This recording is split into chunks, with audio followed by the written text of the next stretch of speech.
There are many people who have the limitations in their minds, who have lost that fire in their eyes. Most people, ladies and gentlemen, go to their graves living a life far below their potential. And the question is, if you die today, what ideas, what dreams, what talents, what gifts will die with you? You have the ability to do more than you can ever begin to imagine. It's what you create. It's the habit of what you put in your head. See, someone can tell you your whole life you're a piece of crap, and then part of you goes, you're full of it, I'm going to show you. Lots of people have done that. They never bought it. Or someone tell you you're beautiful your whole life. You go, I'm not really beautiful. So what people tell you doesn't matter at all. It's what you stack. It's what you assemble. You need to believe and know that you're one decision, one relationship, one meeting, one book, one thought, one something away from a completely different life. It's an effort play.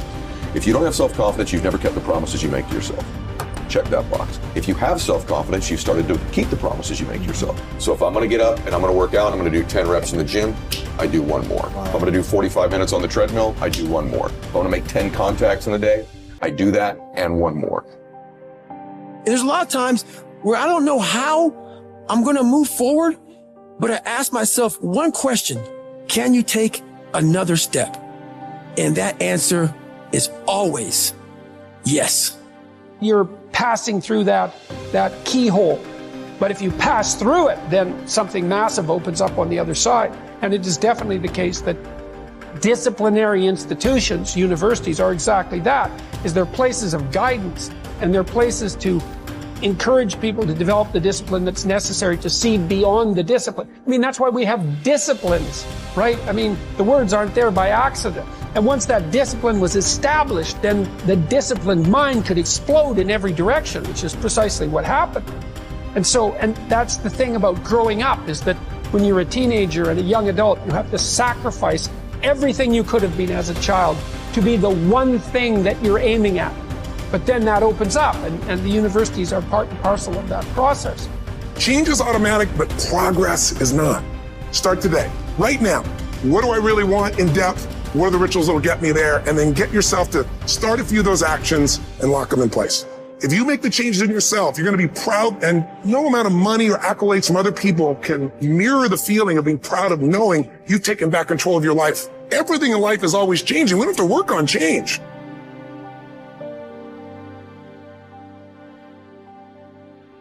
The major key to the good life. Every day in 1,000 different ways, we are trying to improve ourselves by learning how to do things. We spend a lifetime gathering knowledge in classrooms, in textbooks, in experiences. Now, if knowledge is power, if knowledge is the forerunner to success, then why do we fall short of our objectives? Why, in spite of all our knowledge and in spite of our collective experiences, do we find ourselves aimlessly wandering, settling for a life of existence rather than a life of substance? There may be many answers to this question. Your answers may be different than your associate or your spouse's or your friends. The fundamental answer is the absence of discipline. Applying all that we know. Discipline. Self-discipline. We might add one more word here: consistent. Consistent self-discipline. It doesn't really matter how smart you are or how much you know if you don't use it. And once you're disciplined, like you're like a sharpened sword, man, like a well-tempered blade, and then you can go out there and operate in the world. The reason that discipline is necessary is because you're a mass of competing short-term interests. And so the question is then, well, which short-term interest should win out? And the answer to that is none of them. They need to be organized into a hierarchy that makes them functional across time and across individuals. Really simple things you do right now to change your life. You can go to experience it that day, and then you get momentum. Day 1, day 2, day 3, day 4, and all of a sudden now what used to be hard to do is easy to do. And I think for anyone, you got to understand anyone can learn anything. And I'm just not willing to settle for a life without passion and aliveness. That's just like, there's so much to learn, there's so much to grow. And then my view is what's next is always better. If I make it so, it's my job to make it so. And I think that's how we have to navigate. But most of us have been conditioned not to take a risk. But once you peel the crust, peel that crust away and see who you really are, you open your mind to a whole nother world. So I've opened my mind up to a whole nother world that most people can't even fathom because they haven't dug deep. So people think I'm crazy because I found a whole nother way of living. I think they're crazy for never even trying to get to the other side of whatever's in front of them. So what drives me every day is finding more of myself. And being my best is a never-ending journey. It is said that the master swordsman Nakayama Hakudo would practice drawing his sword some 2,000 times a day. At the Hayashizaki temple, in one marathon of endurance training, he was recorded drawing his sword 10,000 times in a single 24-hour period. We can imagine the sheer speed required to do this. And also the deliberateness to do so many reps in so little time. But why would he do such a thing at all? Because, as Octavian's teacher Arrius Didymus said, practice over a long time turns into second nature. We don't rise to the occasion, we fall to the level of our training.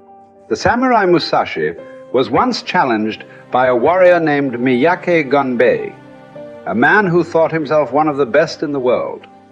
On his third attack, frustrated by his lack of success, Gunbei charged at Musashi in an aggressive lunge.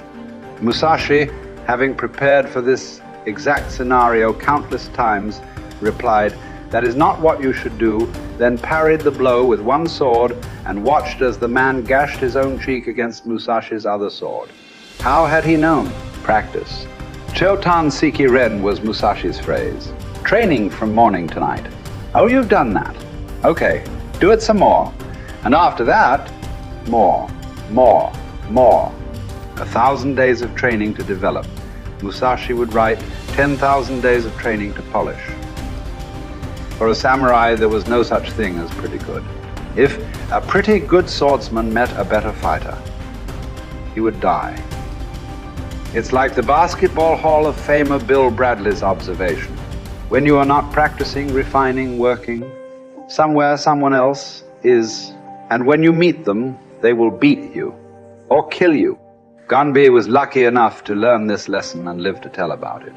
In fact, after Musashi treated the man's wound, Gunbei accepted that he was outmatched and became Musashi's student, training and practicing under him until he was no longer prone to the mistakes that come from such rashness. Look, this is not a drill. There is no greatness without practice. Lots of practice, repetitive practice, exhausting, bone-crunching, soul-crushing practice. And yet, what emerges from this practice is the opposite of those three feelings. Energy, strength, confidence. You deserve that. Yes, your body will burn, but that's the evidence. From that burning comes real heat, heat you can apply to your craft, to your work, to your life. The cellist Pablo Casals practiced continually late into his life, even long after he was widely considered a master, because he believed he was still making progress. In fact, we might say that progress and practice are synonyms. You can't have the former without the latter. And the latter is worthless without the former. Drawing the sword from the scabbard, thrusting, blocking. To build up your stamina for those skills, you lift weights, you do conditioning. To put it all together, you spar. It's the same with music. You can jam with other talented musicians. You can put all those sessions together to learn new songs. But before all that, as Castles did, you can simply practice your scales in your bedroom for hours upon hours. What are those scales for you? You better know, and you better be doing them. No matter what you do, practice will make you better. Florence Nightingale wanted young nurses to understand that nursing was an art that required as hard a preparation as any painter or sculptor's work. Churchill spent many evenings practicing his impromptu performances. Only you know what it will look like to train in your art like a samurai, an Olympic athlete, a master in pursuit of excellence. Only you will know what you need to practice from morning until night. what to repeat 10,000 times. It won't be easy, but in that burden is also freedom and confidence. The pleasure of the flow state, the rhythm of second nature, the quiet calmness of knowing that from the practice you'll know exactly what to do when it counts. The pride and the dependability of doing it too.